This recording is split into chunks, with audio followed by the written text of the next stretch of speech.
Chapter 3. The Princess and we shall see who. When she came to the top, she found herself in a little square place with 3 doors, 2 opposite each other, and 1 opposite the top of the stair.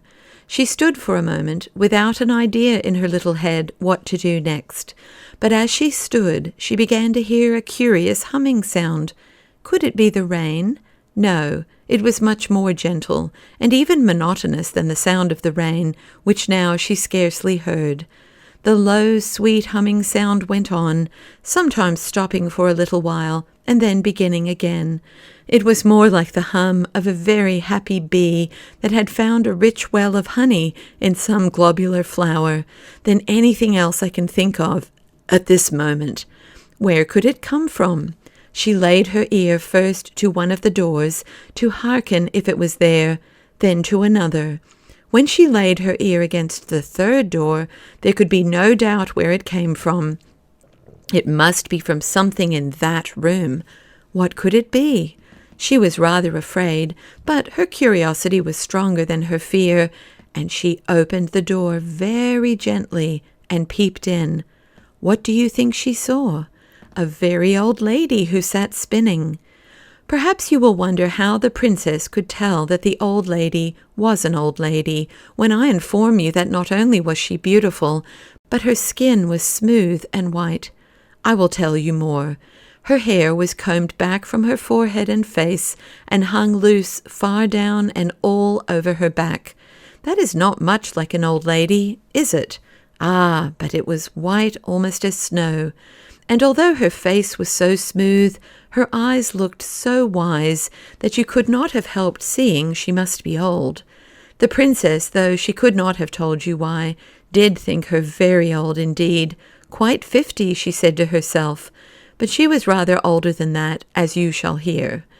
While the princess stared bewildered, with her head just inside the door, the old lady lifted hers and said in a sweet, but old and rather shaky voice, which mingled very pleasantly with the continued hum of her wheel, "Come in, my dear, come in. I am glad to see you." That the princess was a real princess you might see now quite plainly, for she didn't hang on to the handle of the door and stare without moving, as I have known some do, who ought to have been princesses, but were only rather vulgar little girls. She did as she was told, stepped inside the door at once, and shut it gently behind her. "Come to me, my dear," said the old lady. And again the princess did as she was told. She approached the old lady, rather slowly, I confess, but did not stop until she stood by her side and looked up in her face with her blue eyes and the 2 melted stars in them. "Why, what have you been doing with your eyes, child?" asked the old lady. "Crying," answered the princess. "Why, child?" "Because I couldn't find my way down again." "But you could find your way up." "Not at first, not for a long time." "But your face is streaked like the back of a zebra. Hadn't you a handkerchief to wipe your eyes with?" "No." "Then why didn't you come to me to wipe them for you?" "Please, I didn't know you were here. I will next time." "There's a good child," said the old lady. Then she stopped her wheel and rose and, going out of the room, returned with a little silver basin and a soft white towel with which she washed and wiped the bright little face, and the princess thought her hands were so smooth and nice. When she carried away the basin and towel, the little princess wondered to see how straight and tall she was, for, although she was so old, she didn't stoop a bit. She was dressed in black velvet, with thick, white, heavy-looking lace about it, and on the black dress her hair shone like silver. There was hardly any more furniture in the room than there might have been in that of the poorest old woman who made her bread by her spinning. There was no carpet on the floor, no table anywhere, nothing but the spinning wheel and the chair beside it. When she came back, she sat down and without a word began her spinning once more, while Irene, who had never seen a spinning wheel, stood by her side and looked on. When the old lady had got her thread fairly going again, she said to the princess, but without looking at her, "Do you know my name, child?" "No, I don't know it," answered the princess. "My name is Irene." "That's my name," cried the princess. "I know that. I let you have mine. I haven't got your name. You've got mine." "How can that be?" asked the princess, bewildered. "I've always had my name." "Your papa, the king, asked me if I had any objection to your having it, and of course I hadn't. I let you have it with pleasure." "It was very kind of you to give me your name, and such a pretty one," said the princess. "Oh, not so very kind," said the old lady. "A name is one of those things one can give away and keep all the same.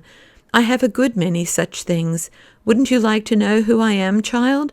"Yes, that I should, very much." "I'm your great-great-grandmother," said the lady. "What's that?" asked the princess. "I'm your father's mother's father's mother." "Oh dear, I can't understand that," said the princess. "I dare say not. I didn't expect you would, but that's no reason why I shouldn't say it." "Oh no," answered the princess. "I will explain it all to you when you are older," the lady went on. "But you will be able to understand this much now. I came here to take care of you." "Is it long since you came?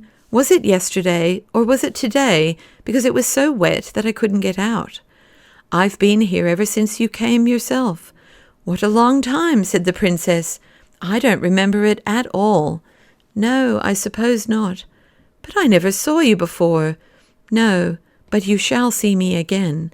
"Do you live in this room always?" "I don't sleep in it. I sleep on the opposite side of the landing. I sit here most of the day."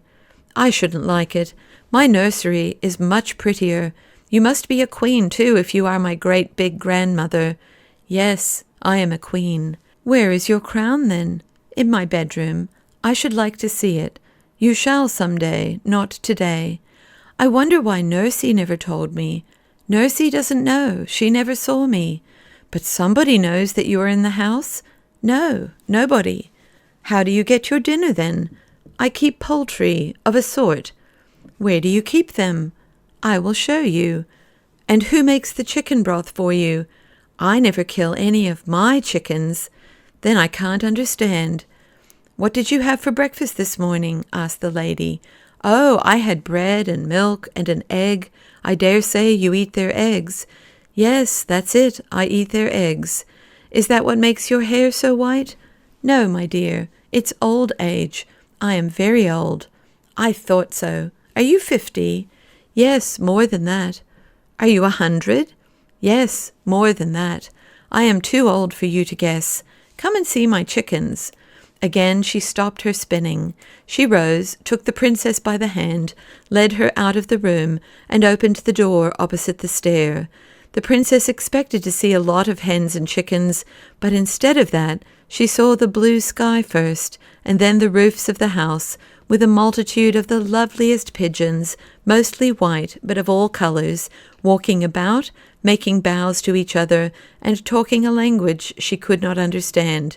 She clapped her hands with delight, and up rose such a flapping of wings that she, in her turn, was startled. "You've frightened my poultry," said the old lady, smiling. "And they've frightened me," said the princess, smiling too. "But what very nice poultry! Are the eggs nice?" "Yes, very nice. What a small egg spoon you must have. Wouldn't it be better to keep hens and get bigger eggs?" "How should I feed them, though?" "I see," said the princess. "The pigeons feed themselves. They've got wings." "Just so. If they couldn't fly, I couldn't eat their eggs." "But how do you get at the eggs? Where are their nests?" The lady took hold of a little loop of string in the wall at the side of the door, and, lifting a shutter, showed a great many pigeonholes with nests, some with young ones and some with eggs in them. The birds came in at the other side, and she took out the eggs on this side. She closed it again quickly, lest the young ones should be frightened. "Oh, what a nice way!" cried the princess. "Will you give me an egg to eat? I'm rather hungry." "I will some day, but now you must go back, or Nursey will be miserable about you. I dare say she's looking for you everywhere." "Except here," answered the princess. "Oh, how surprised she will be when I tell her about my great big grand-grandmother." Yes, that she will, said the old lady with a curious smile. Mind you tell her all about it exactly. That I will. Please, will you take me back to her? I can't go all the way, but I will take you to the top of the stair, and then you must run down quite fast into your own room. The little princess put her hand in the old lady's, who, looking this way and that, brought her to the top of the first stair, and thence to the bottom of the second, and did not leave her till she saw her halfway down the third. When she heard the cry of her nurse's pleasure at finding her, she turned and walked up the stairs again, very fast indeed for such a very great-grandmother, and sat down to her spinning with another strange smile on her sweet old face. About this spinning of hers I will tell you more another time. Guess what she was spinning.